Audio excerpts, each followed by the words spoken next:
Hello everyone, this is a bit of a different video today. A few weeks ago, I recorded a little bit of a speed paint for one of the animation shots that I made for my Halloween video. It's one of the shots in the video that I'm super proud of, and I've really wanted to show this speed paint in some way. So I've written down like a lot of ideas for what I want to talk about, but nothing really stuck. So now we're at the point where the Halloween video's already been out for like a week and a half and nobody's still seen this speed paint. So I really have to come up with something like right now. So I figured, why not talk about something that's been bugging me during the production process of the Halloween video. I hope this is interesting. If not, that's fine. But if you do find this interesting, I would be totally down to do this in the future. I'm not very good at talking off script, so I still really want to show you my drawing process. So I hope what's on screen and what I'm saying entertains you in some way. So with that out of the way, speaking of the speed paint, I want to ask all of you at home a question.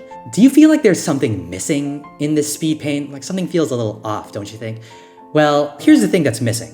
I did not show you me making the background. And the reason it isn't that oh, I stole this background. No. The reason why I didn't show you was that I already made this background many months ago. This background was a reuse from my video called I'm Fed Up with College. I made a lot of abstract looking backgrounds for that video. So I used a lot of those for my Halloween video where I would retouch them a little, maybe add some more texture, transform them a little, splash some color to fit the vibe that I was going for with the Halloween video. And let me tell you, this is something that I don't really enjoy doing. I'm not the type of person that particularly loves reusing assets in between videos. Like there are some videos where I would just completely make all 100 or whatever backgrounds from scratch, no reuses, just for that video and for that video alone. But for this video, my background reusage was, I'd say, sort of rampant. And I would say this boils down to two reasons. Number one is that I wanted this video to have a sense of familiarity, a sort of home base type of mental subconscious feeling. Because I did make unique backgrounds for this video, but I always wanted when you were watching the video to feel like there were points where it's just a reset. All of these new ideas separated by old ideas that you've already seen. So you can see throughout the video that I have a bunch of these backgrounds that I made for the video, but reuse. All of the inside house shots and some of the abstract shots are very, very reused throughout the video. But the second reason, and I'd say is probably the more important reason, is because I wanted to cut corners. Here's the thing about this video. This video was always intended to be filler. When I wrote it back in October or November of 2024, yep, that's how long ago I wrote this, I always intended for it to be a video that I could draw sometimes while I'm bored or whatever, and the drawings would be so simple that I would finish the video in a month or something, and then by October of next year, I would have this whole video ready so that people wouldn't be starved for my content. Obviously, that did not pan out the way that I wanted it to, and my ambitions got way higher the more I animated the video. But how I wrote the video, how I originally intended to animate the video was always, this is just gonna be a filler. This is just gonna be a normal feeling pigchefer video. And as such, I didn't want to spend 50 billion years on every single drawing. So there were a few things that I did to cut corners. Obviously, one, I reused backgrounds a lot, but two other conscious decisions that I made since the beginning of the production of this video to cut corners was one, my brushing style would be super duper consistent. I pretty much only used one type of pencil making all of the drawings throughout this video. And number two, I decided that my coloring style would be super simple. So for a lot of the characters, I would just pretty much color them solid whites with one or two other colors for shading. And the shading is always super simple. It would just be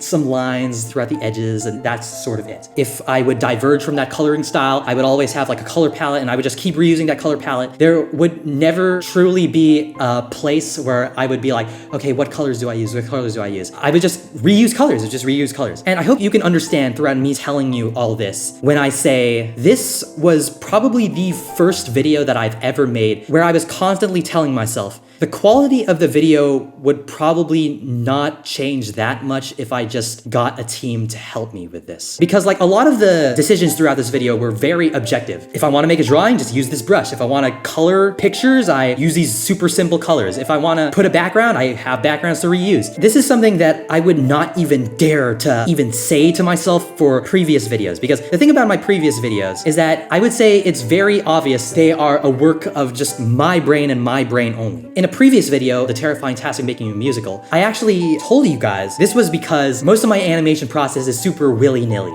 I just pick a line, do whatever I want, and then figure out how to make it fit in. Nothing is truly objective, and I just get stuff from my head. So everything feels yep, this is pigchefer. And even when my animation process became more rigid at the start of 2024, I would use that as an opportunity to make my videos feel super stylistically experimental. I would experiment with colors, texture, line art, and the styles would just keep changing and changing and changing to where nothing feels objective and everything feels like, yep, this is pigchefer. But the Halloween video, super objective, just do your task, pigchefer, that's what you gotta do. So I wanted to talk about my sort of train of thought while thinking about these sort of things, because personally I think it's interesting and I think it would help you understand how my brain works as an artist. I don't know if this will be interesting, but I think it's a good thought experiment, so I just wanted you to stick with me. So if you didn't know, since the beginning, even before the beginning, like back in 2022, my process was always heavily inspired by what The Odd Ones Out said about his old video making process. I don't remember where I found this, but I know he said it on Twitter somewhere. He draws like on his little drawing software, and then he just makes everything move in Adobe Premiere. So it's more of motion design with drawings and less of animation. And at that point I was like, okay, this is something that I can do. So I've always looked up to his older videos as the gold standard and what I want the composition and the motion of my videos to truly feel like. But obviously things don't last forever. And if you've been anywhere near his channel over the past maybe 5-6 years, you would know that things started feeling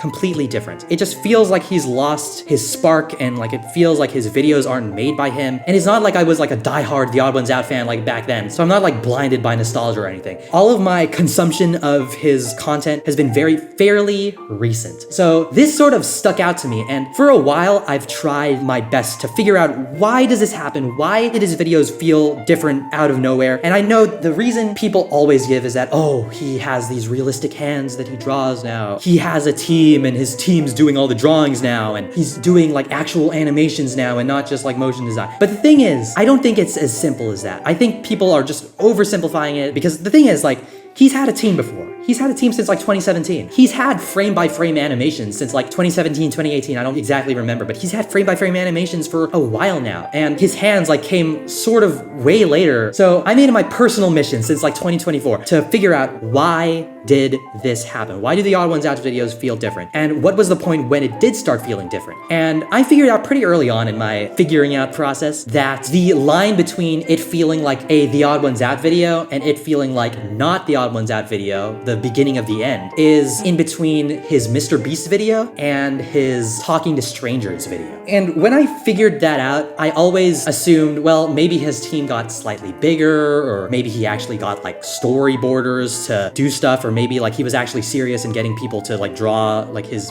little guys for him. And the thing is, the more I did research, the more it just started to confuse me, because like, again, nothing is as simple as that. Like, I looked at his old end cards before he deleted them. He's had storyboard artists since like 2018. And like the team that made his Mr. Beast video is the same team that helped him make the Talking to Strangers video. So like, I was going like absolutely insane trying to figure out, why do these two videos feel so incredibly different? Why does everything before the Mr. Beast video feel like so awesome, and why does everything after feel like total buns? So throughout the entirety of production of the Halloween video, I would just watch new The Odd Ones Out videos, old The Odd Ones Out videos, everything in between, just binge all of his stuff. I would watch them when I was eating my breakfast, when I was falling asleep, when I was animating, like just put it in the corner. And I observed a lot of things that I don't think a sane, normal human being would even pick up from his videos, and things that I don't even think played into what I was actually trying to discover, but things that I thought were really interesting anyway about his transition from old style to new style. I actually hyperfixated about this in somebody's DMs. I'll actually like throw the DMs on screen right now. I think it's super interesting, and if you find this useful or interesting too, then awesome. It's something that I've actually wanted to talk about for a long time. But I think the real reason, and what I truly got from watching all of these videos, why it was this video that made it feel this way, was that I was being susceptible to the team's decisions. See, with the older The Odd Ones Out videos, even though people made stuff for him and whatever, it felt like all of the decisions came out of The Odd Ones Out's head. Everything felt like a The Odd Ones Out decision. But with Talking to Strangers, with it feeling like the beginning of the end, it felt like the team was lending in a little bit too much of their ideas towards it. Here's a few examples so you understand what I mean. I think the biggest thing that I noticed of the Talking to Strangers video is the shot composition. What is the distance between the characters and the imaginary camera? What are the camera angles? How many things are on screen? And the thing is, you could tell with previous The Odd Ones Out's videos that there's a very set distance between camera and character. You can feel that The Odd Ones Out distance. His shot compositions were pretty much almost always perpendicular and parallel or whatever to the frame of the video. Like there's no like tilt or anything. It's just looking straight towards you.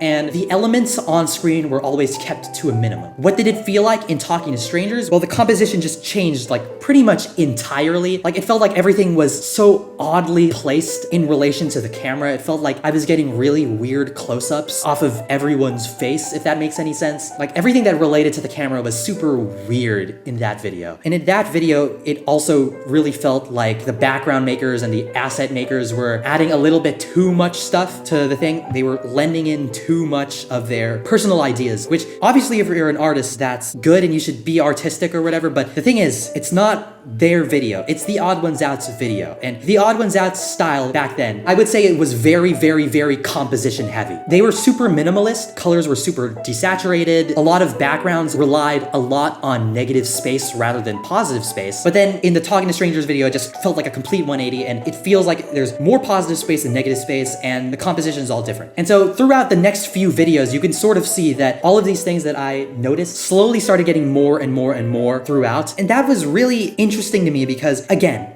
this is the same team that made his other 2019 videos and maybe his like later 2018 videos. Eventually, as you could probably tell, it became way too overboard. I'd say starting in mid 2021, like I'd say the point of no return was my girlfriend is kind of odd. I think that was like, yep, it's over, pack your bags, never watching this guy again. So what am I trying to tell you guys? What is the point of what I'm trying to say? I guess what I'm trying to pick at is that no, I don't think getting people for my Halloween video with all of this simplicity and whatever would have ruined the video. I don't think that anymore. And maybe for my other videos too, I don't think it would have ruined that much. I don't think it would have made a massive dent on the quality. But again, things don't last forever. And if you're an artist, you know that artistic ambitions just build more and more and more and more and more. And it's not something that you can really avoid if you're not like being held back or whatever. My thought process after seeing all of these The Odd Ones Out videos was that yes, it would have been super practical if I got more people to help me with this, but that will encourage me to ask for help more and more and more. And eventually, it will get to a point where I'm so comfortable with me and my team, I allow them to extend their influence too much, where you can sense their decisions mixed in with my decisions. And that's not something that I want. I want my videos to truly be an expression of how do I think of art? How do I think of telling stories? Like I could be super authoritative. I don't know if that's the right word with my team throughout the beginning,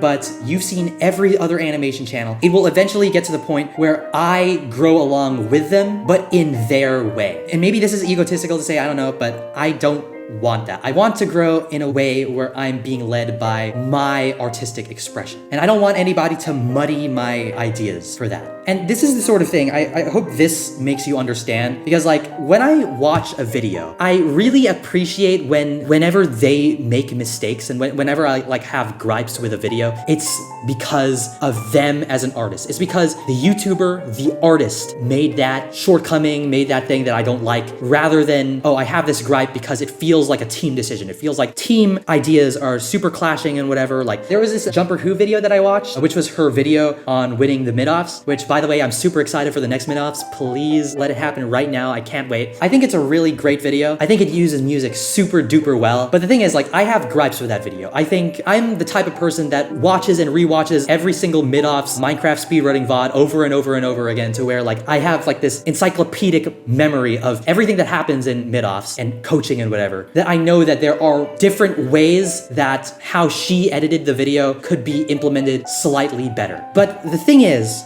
when watching the video, I can truly feel like my problems with that video are problems that she made as an artist, as her own editor, and not because some like team was telling her, oh, you should do this, oh, you should do this, this will make it better. She made those mistakes and she made those successes because she is an artist. She had a vision. And that is exactly what I look for when finding somebody to geek out about on YouTube. I love when things feel your own, even if they're mistakes, because they feel authentic. And maybe at the start, when you hire a team, it will still feel authentic, but that's not the way that I want to grow. I want people to see my videos and see that, hey, The videos are different because pigchefer is changing. And when I watch his videos, I'll always be there because I want to come along for his ride. I don't know if I explained that any well, but that's basically my opinions on the matter. Let me know what you think in the comments down below, or if you think I should delete this video and cry forever. And I hope you like this speed paint. Again, I'm really proud of how this turned out. I really like drawing abstract things, sort of tickles my brain in a way where I sort of get all giddy when I make these sorts of shots. And if you haven't yet, please consider watching my Halloween video on my main channel. Yes, this isn't my main channel. My main channel has actual animations. Until next time, I'll see you then. I should eat lunch now and edit this video, I guess, so that people can finally watch my speed paint. All right, see you guys. Goodbye.